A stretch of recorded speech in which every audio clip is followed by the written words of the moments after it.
Hello दोस्तों, कैसे हो आप सब। आशा करता हूँ कि सब अच्छे होंगे। तो चलिए आइए शुरू करते हैं आज की क्लास। और आज की जो हमारी क्लास रहने वाली है वो भारतीय संविधान की प्रस्तावना से रहने वाली है। तो साथियों, इस क्लास में हम भारतीय संविधान की प्रस्तावना को जानने वाले हैं और साथ में हम ये भी जानने वाले हैं कि प्रस्तावना से पेपरों में किस किस प्रकार से प्रश्न पूछे जाते हैं। आप किसी भी एग्जाम की तैयारी कर रहे होंगे, आप सरकारी जॉब के लिए किसी भी एग्जाम की तैयारी कर रहे होंगे, तो यहाँ से प्रश्न पूछे ही पूछे जाते हैं। तो इस क्लास में हम वो सारे के सारे तरीके समझने वाले हैं कि प्रस्तावना से किस किस प्रकार से प्रश्न पूछे जाते हैं, और साथ में ये भी समझने वाले हैं कि इससे पहले किसी भी एग्जाम में प्रस्तावना से किस प्रकार से प्रश्न पूछे गए हैं। और भारतीय संविधान को समझने से पहले साथियों, हमें भारतीय संविधान की जो प्रस्तावना है इसे समझना बहुत जरूरी है। ठीक है, आइए समझते हैं। अगर साथियों हम बात करें कि प्रस्तावना किसे कहते हैं, या उद्देशिका किसे कहते हैं, या प्रेम्बल किसे कहते हैं, तो इसे समझने से पहले हमें भारतीय संविधान को समझना जरूरी है कि संविधान किसे कहते हैं। प्रस्तावना को समझने से पहले थोड़ा हमें इसके लिए बेस बनाना जरूरी है, तभी हमें क्या है, संविधान की प्रस्तावना अच्छे से समझ में आएगी। तो बेस बनाने के लिए हम पहले क्या करेंगे, थोड़ा सा संविधान को समझेंगे। ठीक है, आइए समझते हैं साथियों। थोड़ा सा हम क्या करेंगे, संविधान को समझेंगे कि संविधान क्या है। आइए समझते हैं।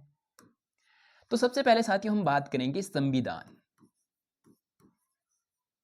कि संविधान किसे कहते हैं। जब हम संविधान को समझ लेंगे कि संविधान किसे कहते हैं, उसके बाद ही हम प्रस्तावना को अच्छे से समझ पाएंगे। ठीक है, संविधान, अगर हम बात करें कि संविधान क्या है, तो संविधान दोस्तों एक क्या है, लिखित दस्तावेज है। अगर हम बात करें कि संविधान क्या है, तो संविधान एक लिखित लिखित क्या है साथियों, लिखित दस्तावेज है। क्या है, दस्तावेज। तो संविधान क्या है, अगर प्रश्न कभी इस प्रकार से पूछा जाए कि संविधान क्या है, तो संविधान एक लिखित दस्तावेज है।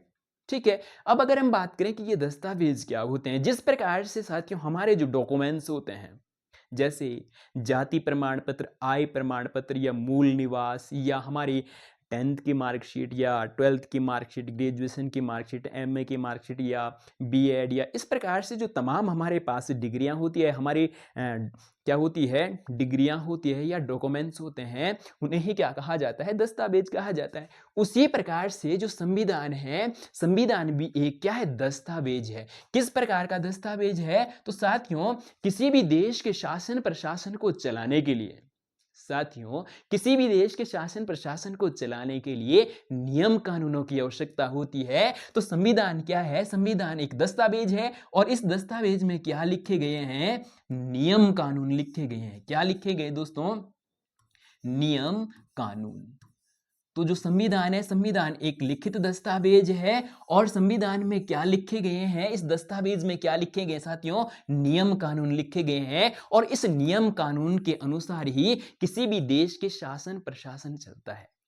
साथियों जैसे हमारा देश चलता है, तो हमारा देश किससे चलता है, नियम कानून के अनुसार चलता है। अगर साथियों हमारे देश का संविधान नहीं होता है और नियम कानून नहीं होते, तो व्यवस्थित तरीके से नहीं चल पाता। किसी भी देश के शासन प्रशासन को चलाने के लिए नियम कानूनों की आवश्यकता होती है, और वो नियम कानून कहाँ लिखे हैं दोस्तों, संविधान में लिखे गए हैं। अब अगर हम बात करें कि जो ये संविधान है, संविधान का निर्माण किसने किया है, तो साथियों आइए समझते हैं कि संविधान का जो निर्माण है वो किसने किया दोस्तों, संविधान सभा ने। ठीक है, संविधान संविधान सभा। ठीक है, तो दोस्तों या साथियों जो संविधान सभा है, संविधान सभा ने क्या किया, संविधान का निर्माण किया। ठीक है, संविधान सभा ने क्या किया, संविधान का निर्माण किया। और अगर हम बात करें कि जो संविधान सभा है, इसका जो गठन है, संविधान सभा का गठन कब हुआ, तो साथियों संविधान सभा का गठन कब होता है, 1946 को। ठीक है, 1946 को क्या हुआ, संविधान सभा का गठन होता है, और ये संविधान सभा क्या करेगी, अब संविधान का निर्माण करेगी। ठीक है, और इस संविधान के अनुसार ही हमारा देश चलेगा। ठीक है, ये हमारे देश का शासन प्रशासन किसके अनुसार चलेगा, संविधान के अनुसार चलेगा। तो साथियों अगर हम बात करें कि हमारे देश का जो सर्वोच्च कानून है वो क्या है, संविधान है, और संविधान को जो शक्तियां हैं वो कहां से मिलती है, भारत की जनता से मिलती है। ठीक है, अब थोड़ा सा और आगे समझते हैं कि जो ये संविधान सभा है, संविधान सभा की जो प्रथम बैठक है वो कब होती है, अब हम ये समझने वाले हैं। ठीक है, संविधान सभा की प्रथम बैठक। ठीक है साथियों, हम प्रस्तावना तक पहुंचने के लिए थोड़ा सा बेस बना रहे हैं या आधार बना रहे हैं। ठीक है, प्रथम बैठक अगर हम बात करें कि संविधान सभा की प्रथम बैठक कब होती है, तो साथियों संविधान सभा की प्रथम बैठक 9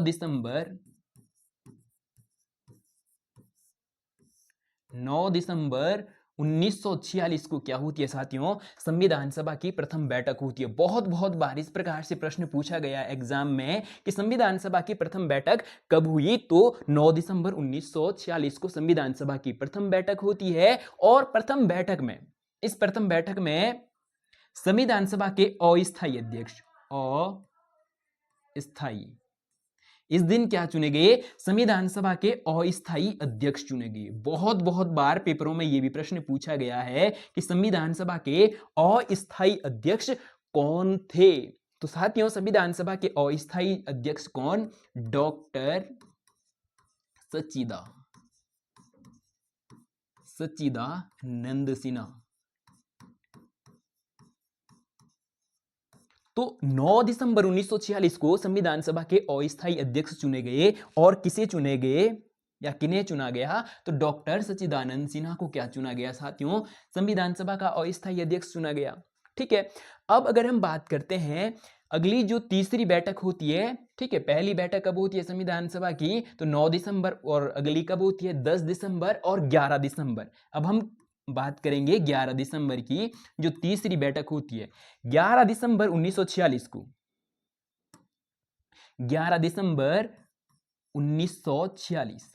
ठीक है, 11 दिसंबर 1946 को साथियों संविधान सभा के स्थायी अध्यक्ष चुने जाते हैं। इस दिन क्या किया जाता है, संविधान सभा के स्थायी अध्यक्ष।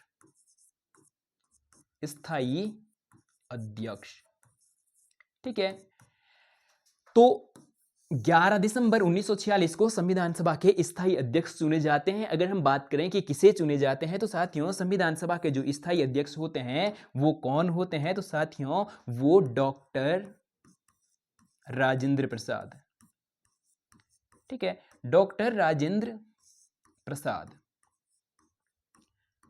इनको क्या चुना जाता है, 11 दिसंबर 1946 को संविधान सभा के स्थायी अध्यक्ष चुना जाता है। तो बहुत बहुत बार पेपरों में ये प्रश्न पूछे गए हैं कि संविधान सभा के स्थायी अध्यक्ष कौन थे, तो डॉक्टर राजेंद्र प्रसाद। और बहुत बार पेपरों में प्रश्न पूछा गया है कि संविधान सभा का अस्थायी अध्यक्ष कौन था या किसे चुना गया था, तो डॉक्टर सच्चिदानंद सिन्हा। और डॉक्टर सच्चिदानंद सिन्हा को 7 दिसंबर 1946 को फ्रांस की तर्ज पर अस्थायी अध्यक्ष चुना गया, यानी कि जो संविधान सभा में सबसे सीनियर व्यक्ति थे, ठीक है, तो वो कौन थे, डॉक्टर सच्चिदानंद सिन्हा थे। या यूं कह सकते हैं कि सबसे उम्रदराज जो व्यक्ति थे वो डॉक्टर सच्चिदानंद सिन्हा थे। इनको चुनाव के आधार पर नहीं चुना गया, इनको इनकी सीनियरिटी के आधार पर चुना गया। और किसके तर्ज पर, फ्रांस, ठीक है, फ्रांस की तर्ज पर इन्हें क्या चुना गया, अस्थायी अध्यक्ष चुना गया।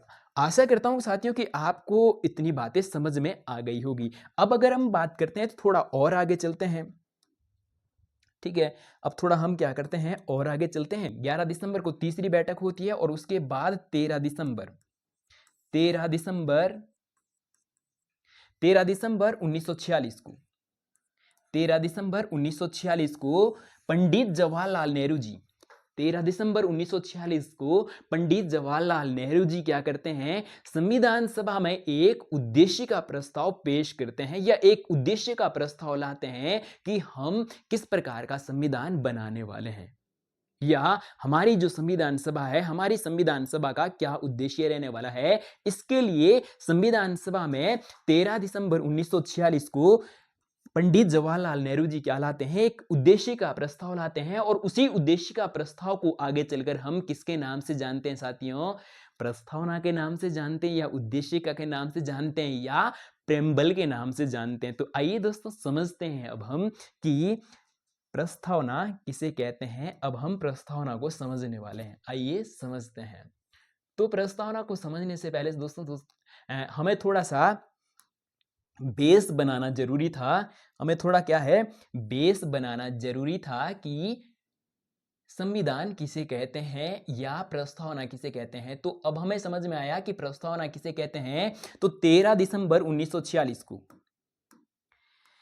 13 दिसंबर 1946 को संविधान सभा में पंडित जवाहरलाल नेहरू जी क्या करते हैं, एक उद्देश्य का प्रस्ताव पेश करते हैं या एक प्रस्ताव लाते हैं। उसी को आगे चलकर हम किसके नाम से जानते हैं, प्रस्तावना या उद्देश्य का या प्रेम्बल के नाम से जानते हैं। आइए समझते हैं कि ये उद्देश्य का या ये प्रस्तावना या प्रेम्बल क्या है, और साथ में इसके बाद हम ये भी समझने वाले हैं कि यहां से किस किस प्रकार से प्रश्न पूछे जाते हैं। आइए समझते हैं, ठीक है।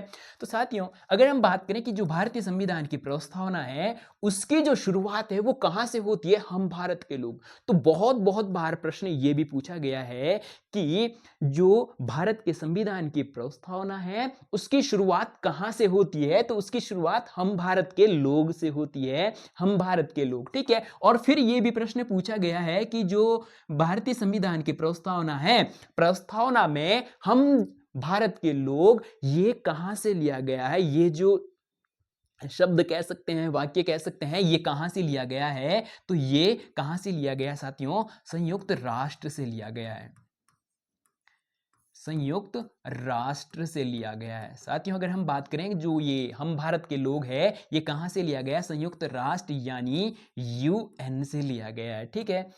आशा करता हूं कि आपको समझ में आ गया होगा। चलिए बढ़ते हैं आगे प्रस्तावना की ओर, ठीक है। अब अगर हम बात करें कि हम भारत के लोग भारत को एक संपूर्ण प्रभुत्व संपन्न, बात हो रही है कि हम भारत के लोग भारत को किस प्रकार का बनाना चाहते हैं या किस प्रकार का चाहते हैं, ठीक है। हम भारत के लोग भारत को क्या करेंगे, संपूर्ण प्रभुत्व संपन्न, समाजवादी, पंथ निरपेक्ष, लोकतंत्रात्मक गणराज्य बनाएंगे। ऐसी बात कौन कर रहे हैं साथियों, हम भारत के लोग भारत को किस प्रकार का बनाएंगे, संपूर्ण प्रभुत्व संपन्न। तो साथियों, जो ये हाईलाइट किए गए हैं या रेड उसमें अक्सर लिखे गए हैं, इनको हम आगे चलकर इधर और डिटेल में समझेंगे कि इन शब्दों का अर्थ क्या होता है। और ये शब्दों के जो अर्थ है वो बहुत बहुत इंपॉर्टेंट है और यहीं से पेपरों में प्रश्न भी पूछे जाते हैं। पहले हम एक बार मोटा मोटी क्या देख लेते हैं, संविधान की प्रस्तावना को देख लेते हैं, ठीक है।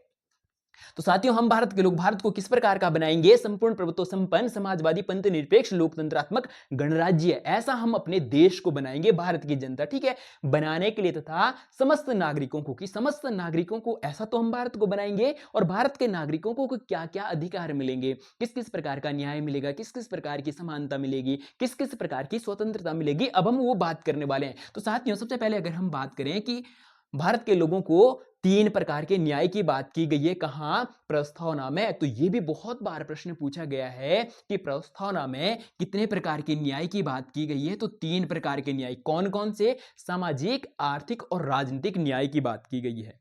कि हमारे देश में क्या है, समाज, कि समाज के आधार पर किसी के साथ भी क्या नहीं होगा, कि समाज में किसी के साथ भी जाति के आधार पर, धर्म के आधार पर या नस्ल के आधार पर या क्षेत्र के आधार पर या भाषा के आधार पर या लिंग के आधार पर किसी के साथ भी क्या नहीं किया जाएगा, भेदभाव नहीं किया जाएगा। सामाजिक समानता की बात। और अगला है कि आर्थिक समानता, कि हमारे देश में किसी के साथ भी गरीबी या अमीरी के आधार पर क्या नहीं किया जाएगा, भेदभाव नहीं किया जाएगा। अगला है कि राजनीतिक न्याय। राजनीतिक न्याय का मतलब है कि सभी को राजनीतिक रूप से क्या मिलेंगे, समान अवसर मिलेंगे या समान अधिकार मिलेंगे, ठीक है। और आगे है साथियों स्वतंत्रता। तो 5 प्रकार के स्वतंत्रता की बात की गई, कितने प्रकार की, तो ये भी प्रश्न बहुत बार पेपरों में पूछा गया है कि भारतीय संविधान की प्रस्तावना में कितने प्रकार की स्वतंत्रता की बात की गई है। तो 5 प्रकार के, कौन कौन से 5 है, विचार की स्वतंत्रता, की हम क्या कर सकते हैं, विचार कर सकते हैं, विचार करने के लिए हम क्या है, स्वतंत्र है। अगला है साथियों अभिव्यक्ति की स्वतंत्रता। अभिव्यक्ति का मतलब है कि जो हमने सोचा जो हमने विचार किया उस विचार को हम क्या कर सकते हैं, अभिव्यक्त कर सकते हैं या बोल सकते हैं। वो हम क्या कर सकते हैं, मौखिक रूप से बोल सकते हैं या लिखित रूप से या सांकेतिक रूप से हम क्या कर सकते हैं, अपने विचारों को अभिव्यक्त कर सकते हैं। ठीक है, अगला है साथियों विश्वास। विश्वास की स्वतंत्रता, हमें विश्वास की भी स्वतंत्रता है कि हम क्या कर सकते हैं, अपने ऊपर विश्वास कर सकते हैं। हम किसी भी काम को करने के लिए हमारा हमारा जो अपने ऊपर विश्वास है, तो इसकी भी हमें क्या है, स्वतंत्रता है। और अगला है दोस्तों धर्म की स्वतंत्रता, कि हम जिस भी धर्म को मानना चाहें उस धर्म को क्या कर सकते हैं साथियों, मान सकते हैं या अपना सकते हैं। ठीक है, अगला है साथियों उपासना की स्वतंत्रता। उपासना का मतलब है कि हम जिस भी अपने देवी देवता में क्या रखते हैं, विश्वास रखते हैं, हम उसकी क्या कर सकते हैं दोस्तों, पूजा अर्चना कर सकते हैं। ठीक है, तो ये 5 प्रकार की क्या हो गई, स्वतंत्रताएं होगी। अब अगर हम बात करते हैं समानता, तो पेपरों में ये भी प्रश्न पूछा गया है और पूछा जा सकता है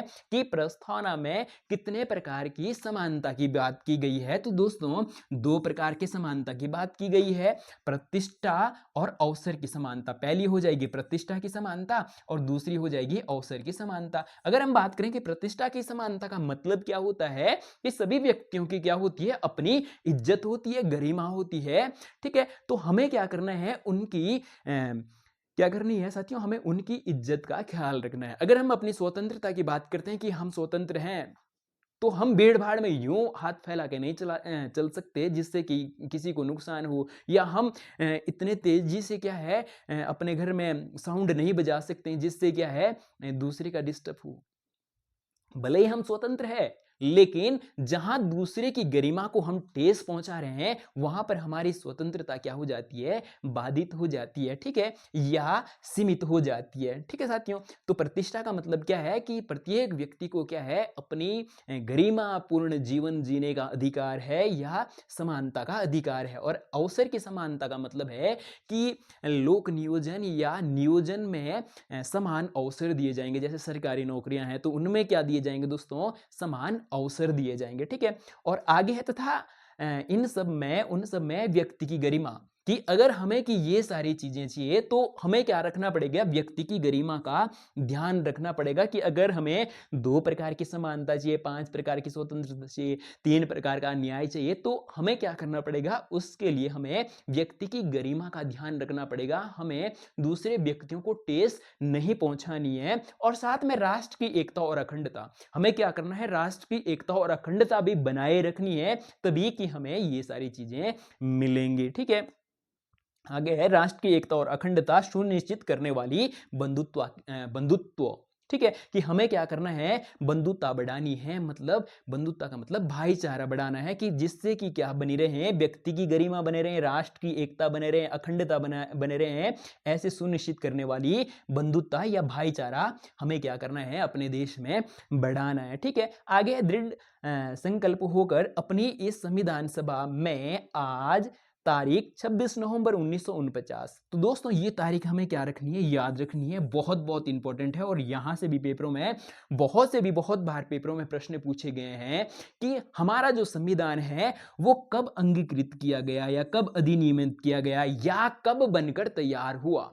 ठीक है, कब बनकर पूरा तैयार हुआ। तो दोस्तों 26 नवंबर 1949 को क्या होता है, हमारा संविधान बनकर तैयार होता है, या अंगीकृत होता है, या अधिनियमित होता है। और इसी दिन संविधान सभा क्या करती है, संविधान को क्या करती है, आत्म अर्पित करती है। किसे, हम भारत के लोगों को या भारत की जनता को। ठीक है, तो साथियों आशा करता हूं कि ये भारत के संविधान की जो प्रस्तावना है ये हमें आपको समझ में आ गई होगी। तो जैसे हमने अभी इससे पहले समझा था कि 9 दिसंबर 1946, ठीक है, 9 दिसंबर 1946 को संविधान सभा की प्रथम बैठक होती है और इस दिन संविधान बनकर तैयार होता है। तो इस बीच कितने, 2 वर्ष, ठीक है, 2 वर्ष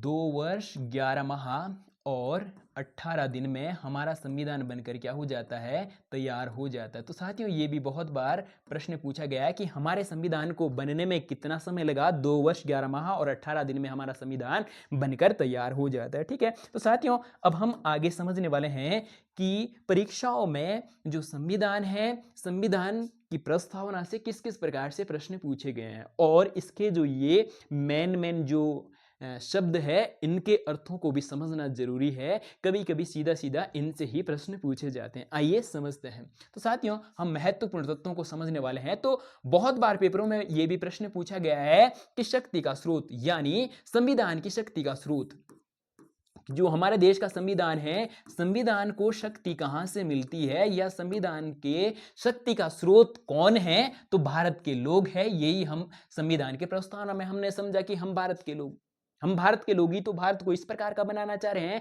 संपूर्ण प्रभुत्व संपन्न, समाजवादी, पंथ निरपेक्ष, लोकतंत्रात्मक गणराज्य हम ही तो बना रहे हैं, भारत की जनता ही तो बना रही है। तो भारत की जनता ही क्या करती है, या भारत के लोग ही क्या करते हैं? संविधान की जो शक्ति का स्रोत है वो कौन है? भारत की जनता। तो ये भी पेपरों में प्रश्न पूछा गया। अगला है कि भारत की प्रकृति कैसी है? तो साथियों, सबसे पहले इसमें आ जाता है प्रकृति में संपूर्ण प्रभुत्व संपन्न। तो साथियों, यहां से बहुत बहुत बार पेपरों में प्रश्न पूछा गया है कि संपूर्ण प्रभुत्व संपन्न का मतलब क्या होता है। अगर हम बात करें कि संपूर्ण प्रभुत्व संपन्न का मतलब क्या होता है, तो दोस्तों, ऐसा देश या ऐसा राष्ट्र जो अपने देश के आंतरिक और बाह्य जो निर्णय है वो स्वयं लेता है। अब थोड़ा इसे और आसान करके समझते हैं कि जैसे हमारा देश है, हमारे देश अपने देश के जो अंदर के निर्णय हैं, जैसे हमने जम्मू कश्मीर से अनुच्छेद 370 को हटाया, तो देश के अंदर का मामला था, तो हमने उसे क्या करा? स्वयं से हटाया। हमने किसी दूसरे देश से क्या है, उसको हटाने के लिए परमिशन नहीं ली। क्यों नहीं ली? क्योंकि हमारा देश क्या है? संपूर्ण प्रभुत्व संपन्न है। प्रभुत्व का मतलब क्या होता है दोस्तों? शक्ति। ऐसी शक्ति या ऐसे निर्णय लेने की जो शक्ति है, या ऐसे निर्णय लेने का जो प्रभुत्व है, वो हमारे देश के अंदर क्या है? स्वयं के पास है। तो ऐसा निर्णय हमने क्या किया? स्वयं से लिया। हमने जम्मू कश्मीर से अनुच्छेद 370 को हटाया और वहां से जम्मू कश्मीर को क्या बना दिया दोस्तों? राज्य से एक क्या बना दिया? केंद्र शासित प्रदेश बना दिया 2019 में। ऐसा क्यों कर पाए? क्योंकि ऐसे निर्णय लेने की हमारे अंदर स्वयं के पास शक्ति थी। ठीक है। और अगर हम बात करें कि देश के बाहर के निर्णय, जैसे मान लो कि जो पाकिस्तान है, पाकिस्तान वालों ने जम्मू कश्मीर में क्या कराए? आतंकी हमले कराए। उसके जवाब में हमने उरी स्ट्राइक किया, या उसके जवाब में अभी वर्तमान समय में हमने क्या करा? ऑपरेशन सिंदूर चलाया। तो ऐसे निर्णय हम स्वयं से ले पा रहे हैं, या उसकी परमिशन हम किसी दूसरे देश से नहीं ले रहे हैं। तो इसे ही क्या कहा जाता है दोस्तों? संपूर्ण प्रभुत्व संपन्न कहा जाता है। और जो देश संपूर्ण प्रभुत्व संपन्न होता है, वो किसी दूसरे देश के साथ जो विदेश नीति है, वो किस प्रकार की विदेश नीति रखना चाहता है, ऐसी शक्ति या ऐसा प्रभुत्व उसके पास स्वयं के पास होता है। हमारा देश संपूर्ण प्रभुत्व संपन्न है, तो हमें किस देश के साथ मित्रता करनी है, किस देश के साथ शत्रुता करनी है, या किस देश के साथ हमें युद्ध करना है, किस देश के साथ संधि करनी है, तो ऐसे निर्णय हम स्वयं से ले सकते हैं। हम दूसरे देशों पर निर्भर नहीं रहते हैं। जैसे कि वर्तमान समय में हम देख रहे होंगे कि जो डोनाल्ड ट्रंप है, अमेरिका के राष्ट्रपति, वो पूरे देश को अभी क्या कर रहे हैं? वर्तमान समय में धमका रहे हैं। लेकिन हम उनके धमकियों में नहीं आने वाले हैं। जो वो सैंक्शन खेलते आ रहे हैं कि हम सभी देशों पर क्या लगा देंगे, टैक्स बढ़ा देंगे, इस प्रकार से, तो हम उनके उसमें क्यों नहीं आ रहे हैं? क्योंकि ऐसी निर्णय लेने की शक्ति या प्रभुत्व हमारे देश के पास क्या है? स्वयं के पास है। तो साथियों, एक बार फिर से अगर हम बात करें कि संपूर्ण प्रभुत्व संपन्न का मतलब क्या होता है? ऐसा देश जिसके पास अपने देश के आंतरिक निर्णय और अपने देश के बाह्य निर्णय लेने की जो शक्ति है वो स्वयं के पास होती है। ऐसे देश को ही हम क्या कहते हैं? संपूर्ण प्रभुत्व संपन्न देश कहते हैं। ठीक है। इसके बाद साथियों, अगर हम बात करें कि समाजवाद का मतलब क्या होता है, तो दोस्तों, जो हमारे देश का जो समाजवाद है वो लोकतंत्रात्मक समाजवाद है। और लोकतंत्रात्मक समाजवाद में हमारे देश में जो गरीबी और अमीरी है, जो दोस्तों हमारे देश में गरीबी और अमीरी के बीच का जो ये अंतर है, उसे कम करने का प्रयास करेगा। ऐसा कौन कहता है? भारत की जनता, कि हम भारत को कैसे बनाएंगे? संपूर्ण प्रभुत्व बनाएंगे, जिसके पास अपने देश के आंतरिक मामले और बाह्य मामले लेने की शक्ति अपने पास होगी। और समाजवाद में जो हमारे देश में गरीबी और अमीरी है उसको कम करने का प्रयास करेंगे। और साथ में अगला है पंथ निरपेक्ष। साथियों बहुत बहुत इंपॉर्टेंट है कि पंथ निरपेक्ष किसे कहा जाता है, और इसी को धर्म निरपेक्ष भी कहा जाता है। धर्म निरपेक्ष, अगर कहीं कहीं पर धर्म निरपेक्ष बताया गया, लिखा गया, तो कंफ्यूज नहीं होना है। धर्म निरपेक्ष और पंथ निरपेक्ष क्या है, दोनों एक ही है। आइए समझते हैं कि पंथ निरपेक्ष या धर्म निरपेक्ष किसे कहा जाता है। तो साथियों, ऐसा देश या ऐसा राष्ट्र जिसका अपना कोई अंतर्राष्ट्रीय धर्म नहीं है, या जिसका अंतर्राष्ट्रीय नहीं, जिसका अपना कोई राष्ट्रीय धर्म नहीं है। जैसे हमारे देश का कोई राष्ट्रीय धर्म नहीं है। हमारे देश के लिए सभी के सभी धर्म क्या है, एक समान है या एक बराबर है। इसलिए हम कहते भी हैं कि हिंदू मुस्लिम सिख भाई भाई, ठीक है। हिंदू मुस्लिम सिख ईसाई यहाँ सभी है भाई भाई, ठीक है। तो ऐसा क्यों कहा जाता है, क्योंकि हमारा देश क्या है, धर्म निरपेक्ष है। हमारे देश का अपना कोई राष्ट्रीय धर्म नहीं है, इसीलिए दोस्तों हमारा देश क्या है, पंथ निरपेक्ष है। इसीलिए बताया जा रहा है कि हम भारत को कैसे बनाएंगे, संपूर्ण प्रभुत्व समाजवादी और पंथ निरपेक्ष। यहाँ पर सभी धर्मों को क्या है, एक समान माना जाएगा, या सभी के लिए एक समान अधिकार दिए जाएंगे। अगर हम अपने आस पड़ोस में दूसरे देशों को देखते हैं, जैसे बांग्लादेश की बात करें या पाकिस्तान की बात करें, तो वो पंथ निरपेक्ष नहीं है दोस्तों। वो उनका अगर हम बात करें, वो दोनों के दोनों कैसे हैं, इस्लामिक देश हैं। पाकिस्तान देश का भी जो धर्म है वो इस्लाम है, और इसी प्रकार से बांग्लादेश की भी अगर हम बात करते हैं तो वो भी क्या है, इस्लामिक देश है। लेकिन हमारे देश में ऐसा नहीं है। हमारा देश हिंदू राष्ट्र नहीं है। हमारे देश में सभी जो धर्म है उनको एक समान माना जाता है, ठीक है। तो दोस्तों इसी को क्या कहा जाता है, पंथ निरपेक्ष कहा जाता है। और अगर हम बात करते हैं लोकतंत्रात्मक गणराज्य, तो लोकतंत्र को हम अलग समझेंगे और गणराज्य को हम अलग समझेंगे कि इनका मतलब क्या होता है। लोकतंत्र का मतलब तो साथियों हमें सबको पता ही होता है कि जहां पर जो जनता है, जनता अपना प्रतिनिधि को क्या करती है, स्वयं वोट देकर चुनती है। ऐसे शासन को या ऐसे तंत्र को हम क्या कहते हैं, प्रजातंत्र या लोकतंत्र कहते हैं। जहां पर प्रजा अपने शासक को क्या करती है, वोट देकर चुनती है, तो उसे हम क्या कहते हैं दोस्तों, लोकतंत्र या प्रजातंत्र कहते हैं। अगर हम बात करें कि गणराज्य किसे कहते हैं, आइए समझते हैं साथियों कि गणराज्य किसे कहते हैं, ठीक है। अगर हम बात करें गणराज्य, गणराज्य का मतलब होता है ऐसा देश या ऐसा राष्ट्र जिसका राष्ट्राध्यक्ष या राष्ट्रपति वहां की जनता द्वारा प्रत्यक्ष या अप्रत्यक्ष विधि द्वारा चुना जाता है। ऐसे देश या ऐसे राष्ट्र को ही साथियों क्या कहा जाता है, गणराज्य कहा जाता है। हमारे देश का जो राष्ट्राध्यक्ष होता है वो कौन होता है, या प्रथम नागरिक कौन होता है हमारे देश का, तो राष्ट्रपति होता है। कौन होता है साथियों, राष्ट्रपति होता है। और हमारे देश का जो राष्ट्रपति है वो वंशानुगत नहीं होता है। और जिस देश का राष्ट्राध्यक्ष वंशानुगत ना होकर वहां की जनता द्वारा प्रत्यक्ष विधि या अप्रत्यक्ष विधि द्वारा चुना जाए, ऐसे देश या ऐसे राष्ट्र को ही साथियों क्या कहा जाता है, गणराज्य कहा जाता है। और हमारे देश का जो राष्ट्रपति है वो कैसे चुना जाता है, तो वो अप्रत्यक्ष विधि द्वारा चुना जाता है, अप्रत्यक्ष। अब अगर हम बात करें कि ये अप्रत्यक्ष विधि क्या होती है या प्रत्यक्ष विधि क्या होती है, प्रत्यक्ष विधि का मतलब होता है साथियों जिस प्रकार से हम अपने ग्राम प्रधान को कौन चुनती है, गांव की जो जनता है, ठीक है। गांव के जो वयस्क नागरिक हैं वो गांव के प्रधान को चुनती है, या अपने विधायक को चुनती है, या अपने सांसद को चुनती है। लेकिन अगर हम बात करें जो राष्ट्रपति है, राष्ट्रपति चुनाव के लिए हम और आप वोट करने नहीं जाते हैं। कौन वोट करता है राष्ट्रपति चुनाव में, तो लोकसभा, ठीक है। लोकसभा के जो निर्वाचित सदस्य हैं और इसी प्रकार से राज्यसभा के भी जो निर्वाचित सदस्य हैं, ठीक है, निर्वाचित राज्यसभा और लोकसभा के निर्वाचित सदस्य हैं, और साथ में जो विधानसभाएं हैं, कौन, साथ में साथियों जो विधानसभाएं हैं, विधानसभाओं के भारत में 28 राज्य हैं। 28 राज्यों में जो क्या है, निर्वाचित क्या है, विधायक हैं, ठीक है। वो भी क्या करते हैं, इसमें वोट करते हैं, ठीक है। तो वो वोट करते हैं, उनको कौन चुनती है, लोकसभा के सांसद को भी कौन चुनती है दोस्तों, भारत की जनता चुनती है। और विधायक को भी क्या है, राज्यों के जो लोग होते हैं, ठीक है, वो चुनते हैं।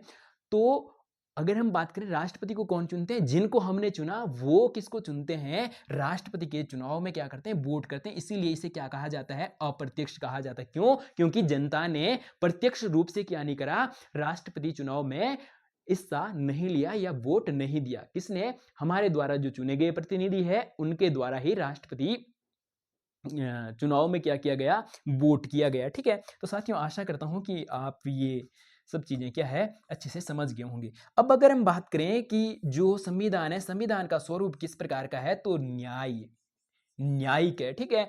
और किस किस प्रकार का न्याय, तो 3 प्रकार के न्याय की बात हम इससे पहले भी कर चुके हैं। सामाजिक न्याय कि हमारे देश में जो समाज है, ठीक है, मनुष्य कहाँ रहता है, समाज में रहता है, तो समाज में किसी भी प्रकार का भेदभाव नहीं किया जाएगा और गरीबी और अमीरी के आधार पर भी किसी के साथ क्या है भेदभाव नहीं किया जाएगा, यह न्याय मिलेगा। और राजनीतिक रूप से भी क्या है, सभी को समान अवसर और समान अधिकार प्राप्त होंगे, ठीक है। तो साथियों यहाँ से प्रश्न किस प्रकार का पूछा जा सकता है, प्रश्न पूछा जा सकता है कि क्या भारत एक संपूर्ण प्रभुत्व संपन्न राष्ट्र है, तो बिल्कुल भारत एक क्या है, संपूर्ण प्रभुत्व संपन्न राष्ट्र है, और समाजवाद भी है, पंथ निरपेक्ष भी है, और लोकतंत्रात्मक गणराज्य भी है। तो यहाँ से प्रश्न पूछा जा सकता है कि क्या भारत गणराज्य है, तो बिल्कुल है। कैसा गणराज्य है, लोकतंत्रात्मक गणराज्य है कि हमारे देश का राष्ट्राध्यक्ष भारत की जनता द्वारा चुना जाता है। और भारत पंथ निरपेक्ष है क्योंकि हमारे राष्ट्र का अपना कोई राष्ट्रीय धर्म नहीं है। और भारत क्या है, संपूर्ण प्रभुत्व संपन्न भी है कि हम अपने देश के आंतरिक और बाह्य निर्णय स्वयं से लेते हैं, ठीक है। और आगे प्रश्न पूछा जा सकता है कि भारतीय संविधान के प्रस्तावना में कितने प्रकार के न्याय की बात की गई है, तो 3 प्रकार के न्याय की बात की गई है। चलिए बढ़ते हैं साथियों आगे की ओर।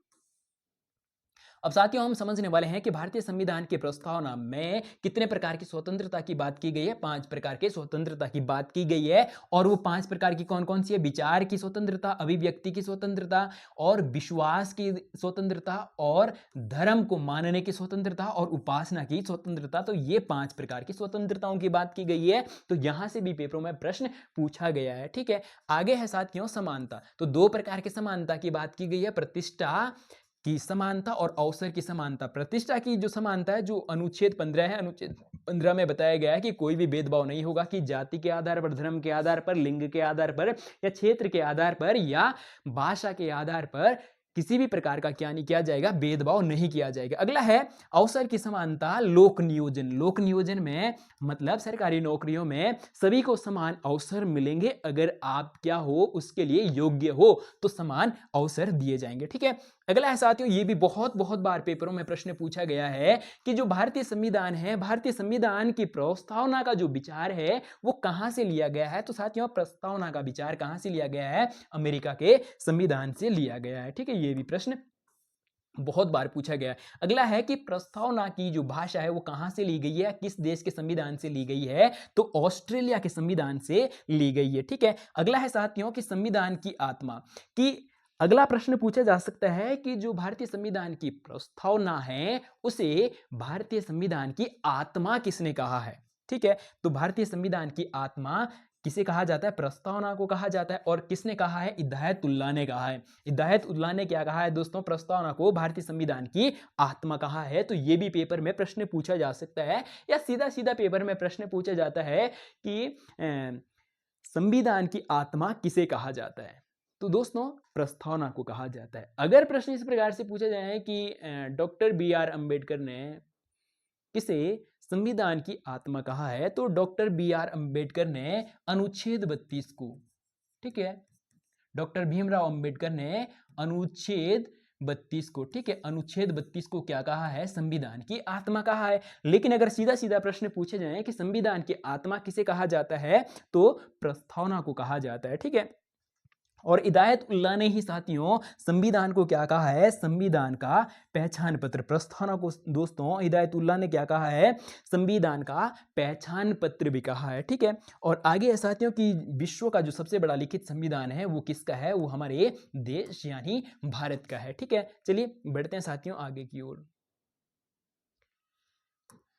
अब हम समझने वाले हैं कि समानता और स्वतंत्रता और बंधुत्व का जो सिद्धांत है, ये भी बहुत बहुत बार प्रश्न पूछा गया है पेपरों में कि समानता, स्वतंत्रता और बंधुत्व का जो क्या है सिद्धांत है, ये किस देश के संविधान से लिया गया है या किस देश से लिया गया है, तो साथियों फ्रांस के संविधान से लिया गया है, ठीक है।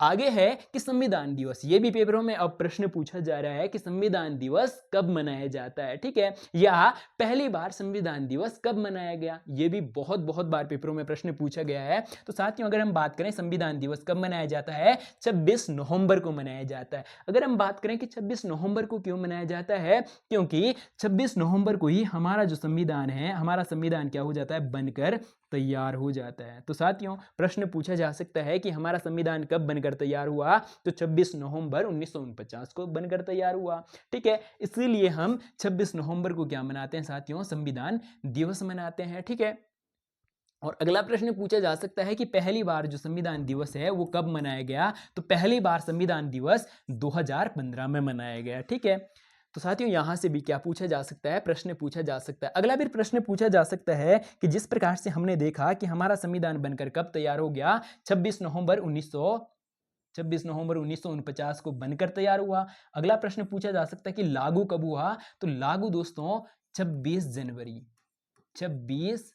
जनवरी और 1950 को हमारा संविधान क्या होता है साथियों, लागू। इस दिन को क्या होता है, लागू होता है, और 26 नवंबर 1949 को बनकर तैयार होता है। तो ये भी हमें क्या रखना है साथियों, ध्यान रखना है। यहां से भी पेपरों में बहुत बहुत बार प्रश्न पूछे गए हैं। ठीक है, चलिए बढ़ते हैं आगे की ओर। अब साथियों हम समझने वाले हैं कि उद्देशिका यानी प्रस्तावना। ठीक है, प्रस्तावना को ही क्या कहा जाता है,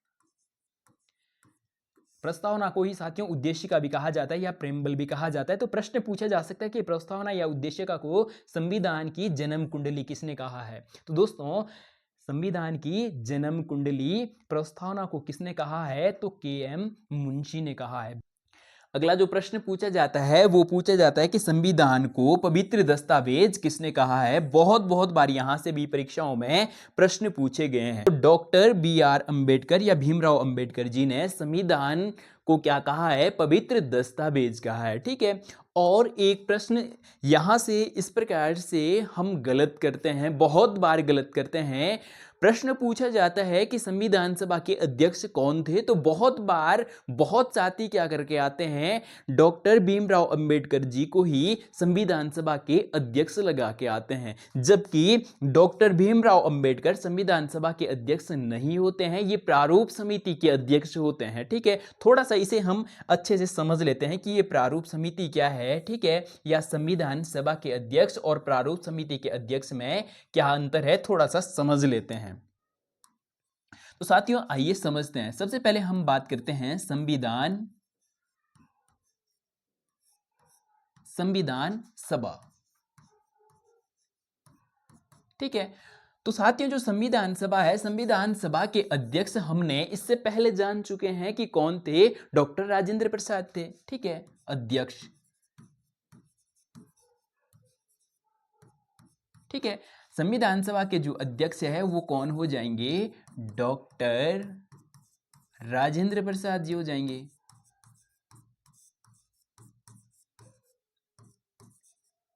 ठीक है, और अगर हम बात करते हैं प्रारूप समिति, तो जो संविधान सभा है, संविधान सभा में कितनी, 8 बड़ी समितियां थी। कितनी, 8 बड़ी समितियां। ठीक है, और 13 छोटी समितियां थी। उन 8 बड़ी समितियों में से एक समिति क्या थी, संघ समिति। ठीक है, और अगला हो जाएगा संघीय समिति, और अगला हो जाएगा प्रांतीय समिति, और अगला हो जाएगा प्रारूप समिति। प्रारूप समिति। ठीक है, तो ये 4 समितियां हमने जान ली। इसी प्रकार की 4 और बड़ी समितियां थी और 13 छोटी। ठीक है, 8 बड़ी समितियां और 13 छोटी समितियां थी। ठीक है, उन 8 बड़ी समितियों में 4 समितियां हमने जान ली। ठीक है, संघ समिति, इसके भी जो अध्यक्ष थे वो कौन थे, नेहरू जी थे। ठीक है, अगर हम बात करें संघीय समिति तो इसके भी अध्यक्ष कौन थे, नेहरू जी थे। ठीक है, और इसी प्रकार से अगर हम बात करें प्रांतीय समिति, तो प्रांतीय समिति के जो अध्यक्ष थे वो कौन थे, सरदार वल्लभ भाई पटेल।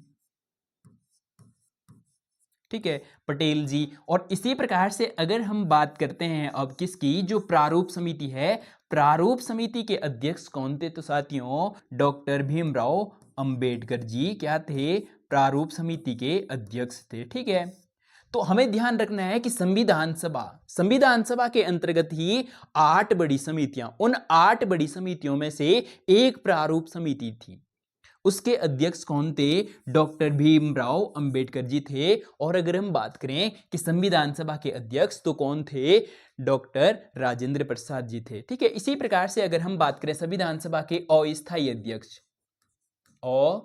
अस्थायी अध्यक्ष, तो ये भी हमने जाना कि डॉक्टर सच्चिदानंद सिन्हा जी क्या थे? संविधान सभा के अस्थायी अध्यक्ष थे। ठीक है, तो चलिए बढ़ते हैं साथियों आगे की ओर। तो यहां से हमें क्या नहीं करना है, आगे गलतियां नहीं करनी है। ठीक है, यहां से भी साथियों पेपरों में बहुत बहुत बार प्रश्न पूछे गए हैं बेरूवाड़ीवाद। ठीक है, तो बेरूवाड़ीवाद ने माना कि जो प्रस्तावना है, प्रस्तावना संविधान का अंग नहीं है, और बेरूवाड़ीवाद बहुत बहुत इंपॉर्टेंट है, इस पर कभी हम डिटेल से क्लास करने वाले हैं। ठीक है, इसमें माना गया कि जो प्रस्तावना है, प्रस्तावना क्या नहीं है? प्रस्तावना क्या नहीं है? संविधान का अंग नहीं है। ठीक है, तो बहुत बार यहां से प्रश्न पूछा गया है कि किस वाद में माना गया कि प्रस्तावना संविधान का अंग नहीं है? तो किस वाद में माना गया साथियों? तो बेरूवाड़ी वाद में माना गया। बहुत बार प्रश्न पूछा गया है, और क्यों ऐसा माना गया तो इस पे हम डिटेल से एक क्लास करने वाले हैं आगे आने वाली क्लासों में। ठीक है, अब जो केशवानंद भारती वाद बनाम केरल राज्यवाद है 1973 वाला, इसमें माना गया कि जो प्रस्तावना है, प्रस्तावना क्या है? संविधान का अंग है, इसमें संशोधन किया जा सकता है, लेकिन इसका जो मूल ढांचा है उसमें हम परिवर्तन नहीं कर सकते हैं। ठीक है, यहां से भी बहुत बहुत बार प्रश्न पूछा गया है कि किस वाद में माना गया कि प्रस्तावना संविधान का अंग है और इसमें संशोधन किए जा सकते हैं, लेकिन इसके मूल ढांचे में परिवर्तन नहीं किया जा सकता। किस वाद में माना गया? तो जो केशवानंद भारती वाद बनाम केरल राज्यवाद 1973। ठीक है, तो आगे प्रश्न फिर इस प्रकार से पूछा जा सकता है कि जब हम अब क्या कर सकते हैं, प्रस्तावना में संशोधन किए जा सकते हैं, तो अब तक प्रस्तावना में कितने बार संशोधन हो चुके हैं? तो अब तक जो संविधान की प्रस्तावना है उसमें एक बार संशोधन हुआ है। ठीक है, संविधान में संशोधन, तो साथियों यहां संविधान में संशोधन ना होकर यहां क्या होना था? प्रस्तावना में संशोधन।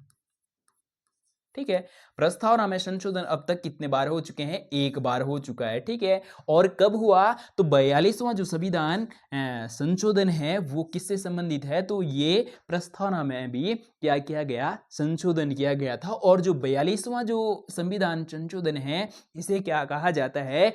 लघु संविधान भी कहा जाता है। तो ये भी बहुत बार पेपरों में प्रश्न पूछा गया है कि किस संविधान संशोधन को लघु संविधान या मिनी कॉन्स्टिट्यूट कहा जाता है? तो 42वें संविधान संशोधन को कहा जाता है। ठीक है, और अगर हम बात करते हैं कि जो 42वां संविधान संशोधन है इसमें प्रस्तावना में क्या संशोधन किया गया था? तो प्रस्तावना में 3 शब्द नए जोड़े गए थे। ठीक है, समाजवाद, पंथनिरपेक्ष और अखंडता को संविधान प्रस्तावना में जोड़ा गया। ठीक है, तो साथियों यहां से इस प्रकार से अलग अलग प्रकार से प्रश्न पूछे जा सकते हैं। और एक प्रश्न इस प्रकार से भी पूछा जाता है कि जो प्रस्तावना है, ठीक है, प्रस्तावना को सर्वसहमति द्वारा,